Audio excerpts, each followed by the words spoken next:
SCO rats एक बार फिर से चर्चा में है। दरअसल 15 अक्टूबर को नई दिल्ली में शंघाई सहयोग संगठन की क्षेत्रीय आतंकरोधी संरचना परिषद यानी एससीओ रैट्स की 38वीं बैठक हुई।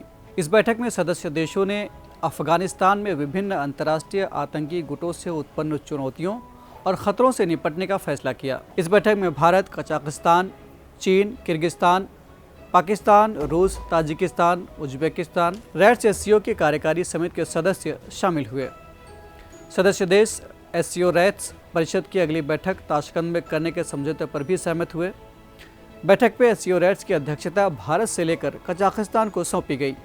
एससीओ एक स्थायी सरकारी अंतर्राष्ट्रीय संगठन है। ये एक यूरेशियाई राजनीतिक, आर्थिक और सैन्य संगठन है जिसका लक्ष्य इस क्षेत्र में शांति, सुरक्षा और स्थिरता बनाए रखना है। इसका गठन साल 2001 में किया गया था। वर्ष 2001 में एससीओ के गठन से पहले कजाकिस्तान, चीन, किर्गिस्तान, रूस और ताजिकिस्तान शंघाई 5 के सदस्य थे। साल 2001 में संगठन में उज्बेकिस्तान के शामिल होने के बाद शंघाई 5 का नाम बदलकर एससीओ कर दिया गया। वर्ष 2017 में भारत और पाकिस्तान इसके सदस्य बने।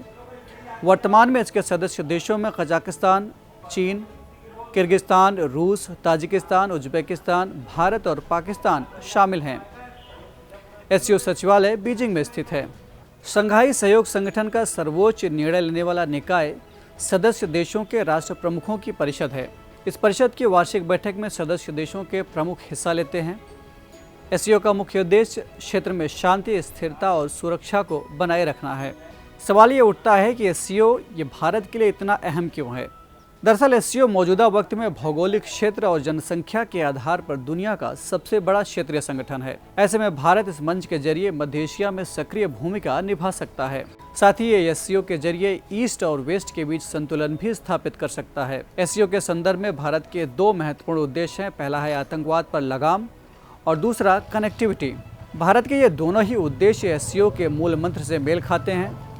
भारत एससीओ के ताशकंद स्थित आतंकवाद रोधी निकाय यानी regional anti terror structure, short में कहें तो रैट्स से खुफिया तंत्र और इंटेलिजेंस तक पहुंच चाहता है। बता दें कि एससीओ रैट्स शंघाई सहयोग संगठन का एक स्थायी निकाय है और इसका उद्देश्य आतंकवाद, उग्रवाद और अलगाववाद के खिलाफ लड़ाई में शंघाई सहयोग संगठन के सदस्य देशों के बीच समन्वय और बातचीत की सुविधा प्रदान करना है। 28 अक्टूबर 2021 से भारत 1 वर्ष की अवधि के लिए शंघाई सहयोग संगठन के क्षेत्रीय आतंकवाद विरोधी संरचना यानी रैट्स का अध्यक्ष था। तो ये थी बात रैट्स एससीओ की और अब बारी है आज के सवाल की। आपको कुछ ऐसे महत्वपूर्ण क्षेत्रीय संगठनों के नाम बताना है जिनमें भारत अभी मौजूदा वक्त में काफ़ी सक्रियता से भूमिका निभा रहा है। इस एपिसोड में इतना ही। हम फिर मिलेंगे एक नए कार्यक्रम के साथ। तब तक के लिए पढ़ते रहिए और बढ़ते रहिए। नमस्कार।